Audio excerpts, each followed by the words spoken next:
ಅಧಿಕಾರವಿಲ್ಲದೆ ರಾಜಕೀಯವಾಗಿ ಯಾವುದೇ ಒಂದು ಸ್ಥಾನಮಾನಗಳಲ್ಲಿ ಕೂರದೆ, ಒಂದು ಪ್ರಧಾನಮಂತ್ರಿಯಾಗದೆ, ಒಂದು ಮಂತ್ರಿಯಾಗದೆ, ಒಂದು MLA ಆಗದೆ, ಒಂದು ಪಂಚಾಯತಿನ ಮೆಂಬರ್ ಕೂಡ ಆಗದೆ ಈ ರಾಷ್ಟ್ರದ ಉದ್ದಗಲಕ್ಕೂ ಸಾವಿರಾರು ವಿದ್ಯಾಭ್ಯಾಸ ಕೇಂದ್ರಗಳನ್ನು ತೆಗೆದು ಈ ನಾಡಿನ ಲಕ್ಷಾಂತರ ವಿದ್ಯಾರ್ಥಿಗಳಿಗೆ ಆಧುನಿಕ ಶಿಕ್ಷಣದ ಜೊತೆಗೆ ಧಾರ್ಮಿಕತೆಯ ಸಿಹಿ ಸಿಂಚನವನ್ನು ನೀಡಿದ ಈ ಭಾರತ ಕಂಡ ಅತ್ಯಂತ ದೊಡ್ಡ ವಿದ್ಯಾಭ್ಯಾಸ ವಿಚಕ್ಷಣರಾಗಿ ಶೈಖುನಾ ಸುಲ್ತಾನುಲ್ ಉಲಮಾ ಇವತ್ತು ನಮ್ಮ ಮುಂದೆ ಇದ್ದಾರೆ.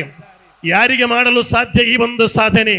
ಅತ್ತ ಕಾಶ್ಮೀರದಿಂದ ಕನ್ಯಾಕುಮಾರಿವರೆಗೆ ಉದ್ದಗಲಕ್ಕೂ ಹರಡಿರುವ ಈ ದೇಶದ 30 ರಾಜ್ಯಗಳಲ್ಲಿ ಸುಲ್ತಾನುಲ್ ಉಲಮಾರವರು ಮಾಡಿರುವ ಕ್ರಾಂತಿ ಯಾವುದೇ ಒಂದು ಮಂತ್ರಿಗೆ, ಯಾವುದೇ ಒಂದು ಶಾಸಕರಿಗೆ, ಯಾವುದೇ ಒಂದು ಪ್ರಧಾನಮಂತ್ರಿಗಳಿಗೆ ಖಂಡಿತವಾಗಿಯೂ ಮಾಡಲು ಸಾಧ್ಯವಾಗಿಲ್ಲ.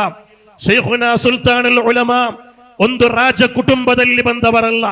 ಸುಲ್ತಾನುಲ್ ಉಲಮಾ ಉಸ್ತಾದರು ಯಾವುದೇ ಒಂದು ಮಂತ್ರಿಗಳ ಕುಟುಂಬದಿಂದಲೋ MLAಗಳ ಕುಟುಂಬದಿಂದಲೋ ಒಂದು ಶ್ರೀಮಂತ ಕುಟುಂಬದಲ್ಲಿ ಹುಟ್ಟಿ ಬಂದವರಲ್ಲ.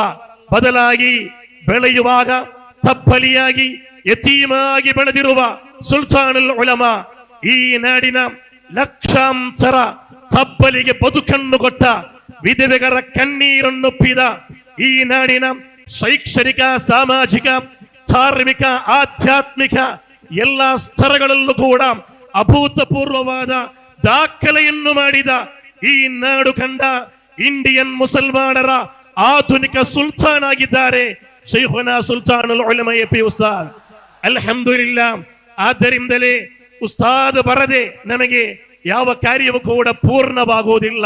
ಶೈಖುನಾ ಉಸ್ತಾದರವರ ಆರೋಗ್ಯ ಸ್ಥಿತಿಗಳು, ಈ ವಯಸ್ಸು, ಇದು ಖಂಡಿತವಾಗಿಯೂ ಈ ಕಡೆ ಕರೆಯಲಿಕ್ಕೆ ನಮಗೆ ಮನಸ್ಸು ಬರುವುದಿಲ್ಲ.